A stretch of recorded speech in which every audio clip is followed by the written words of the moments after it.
sure this is an April Fool's joke?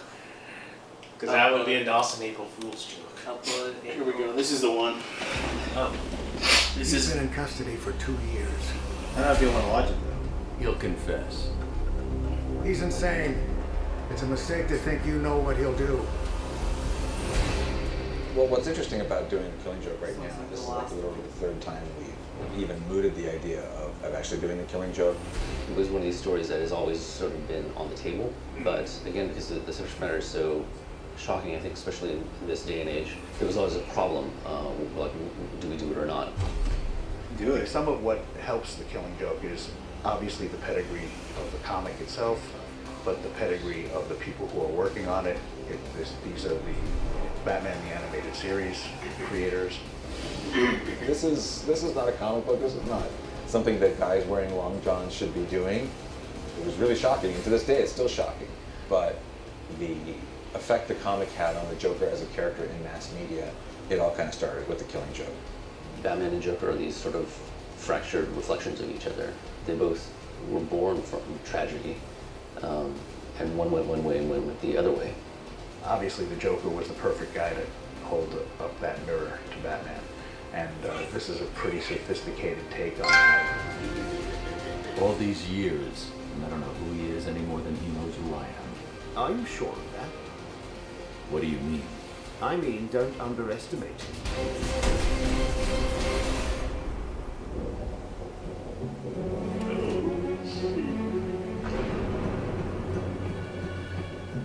Well, The Killing Joke is probably one of the most famous graphic novels from the 80s.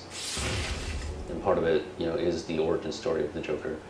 I had read that Alan Moore had talked about this just being an Elseworld story, but because the story is so riveting and shocking, I think a lot of people took Joker's origins and sort of made it canon.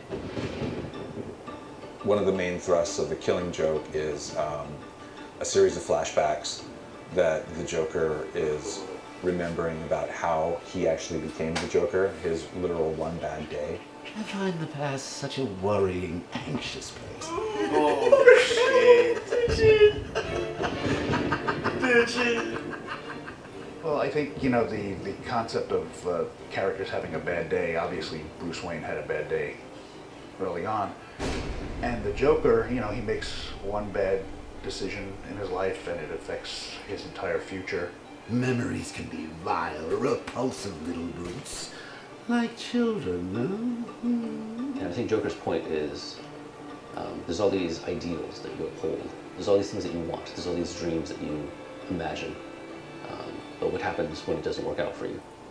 What happens if you have just one bad day? Any person, any just regular Joe on the street, if they have one bad day, if it's bad enough, they can become as bad as the Joker.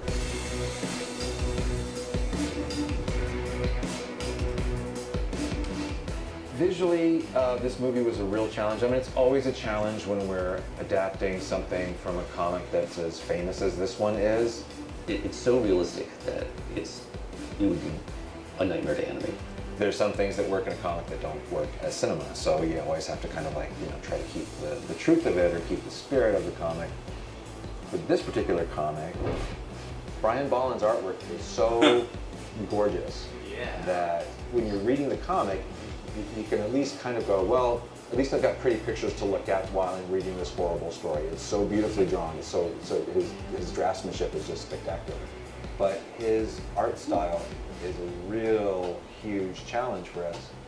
And I think we kind of came up with a sort of a hybrid style.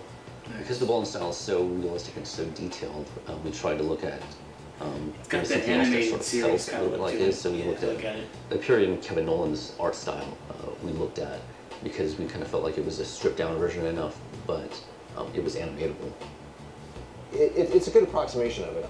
Every now and then I'll see a drawing and go, wow, that's a really good Joker drawing. That actually kind of reminds me of Brian Bolland, or that's a really good Batman drawing. That looks like a Brian Bolland drawing. And so we kind of went from Bolland to Kevin Nolan to strip down even further to animation. Barbara, take it easy. It's okay. No, it's not okay. So I think we kind of came up with a pretty good balance to try to get the Bolland stuff. we thought, well, how can we make it a full-length feature? How can we expand the story without kind of just padding it? So the idea that we came up with was to create basically a prequel to the story. It was smart to come up with the prologue idea, which I think it was really important to show Batgirl in action in this story, just to get a sense of who she was. The audience gets to spend more time with Barbara Gordon as a person before the events of The Killing Joke. We get to like her more, we get to understand who she is as a character. She wasn't just somebody's daughter. Female protagonist. She was somebody who mattered to Gotham City, Yeah. and Batman in particular.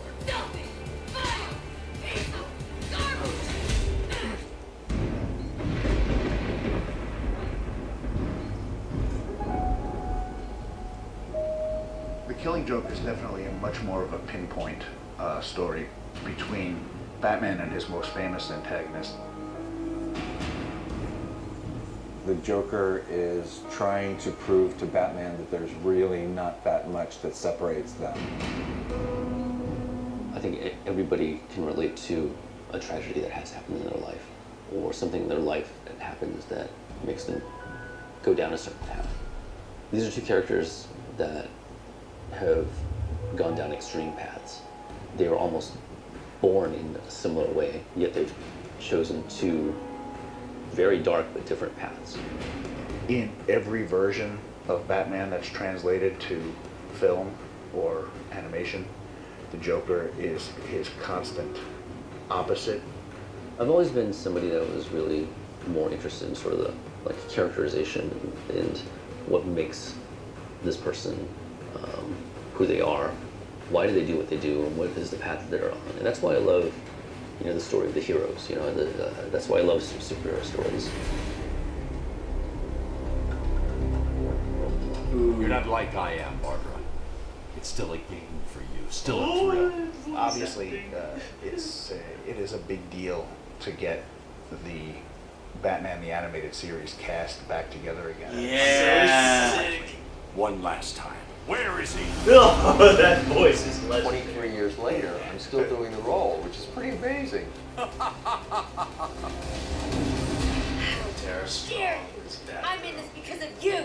Every time I see Batgirl on my schedule, I'm like, Wow, you sound like every other I still white get excited. female voice actor. I love what I do. Great. She's actually a really famous voice I want him actor. done, Gosh. Commissioner Gold. and I want it done by the book.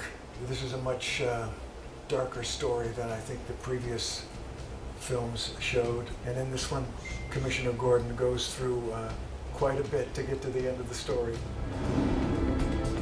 Oh, yeah. Finish the commission, take him Troy where he Baker. needs to be, and please, do be careful. After all, he is topping the bill. Every time I do this part, I let the script tell me what kind of Joker he needs to be. Mark loves the comic. You know what's cool? At times when he's been tired of playing Is the Joker. his and, Joker he's voice is, like, like, "Oh, I'm gotten not sure I better want to play the with Joker again. age. Unless they Yeah, get the Killing it's Joke, then actually I come back to raspy Killing Joke." and- If people want to see a really Menacing. nasty, vile Joker, this is the one. I'm crazy for it. I don't know where that voice comes from, I can't stop. deep inside Mark's head, but it's uncanny, and it to an entire generation of people, that's what the Joker sounds like. Ah, here they are now. It's a piece of conviction. I mean, it's a story that starts with a point. It's a story that makes its point, and it doesn't shy away from, especially at the time, the comics code limitations. When we actually got this movie out on the floor this time and got it recorded and designed marked and my storyboarded, gosh. Is that a it twin-headed kind of dawned woman? on me that nowadays it Oh might my not even get an gosh. R rating. We could probably do this movie He's got an straight extra up, point. a very faithful adaptation of the comic without toning anything down. We might get a PG-13. We really don't know. I do think that element of shock value is Rated R. important when you're dealing with characters like the Joker and Batman. At that time, it was already 40 years that Batman and the Joker have been dancing. And Ooh.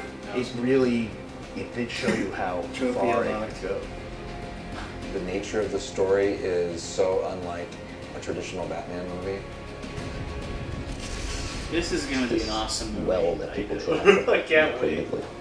It has defined a lot of the Batman and Joker confrontation since then. When's this shit coming out? They even copied the friggin' thing. Summer. this Summer. year. It's a long time from now. Damn, all these Jokers better than Heath Ledger. Hey, I think this could be better than Heath Ledger. He's already better than Heath Ledger. Yeah. That's 2 for 2 this year then. Wow, that was a long video. Worth it. Gosh, you just get rid of the. You know, the only thing standing between this movie and a 10 out of 10 is fucking female protagonist. Shit, man. Not even the protagonist. You just wait. You just wait, Carl. They'll find a way to make her the protagonist. Oh, jeez. Dang. I'm stoked about Hannibal. I could care less about everyone else. Nice. Oh, this would be so cool. I don't know what to say anymore, except it's gonna be so cool. I can't wait till summer.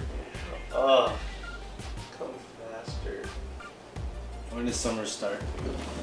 August. In California, it starts in May. Oh boy. Let us know what you think. Is this gonna release in theaters? No. No, I think so. I'll say hopefully not.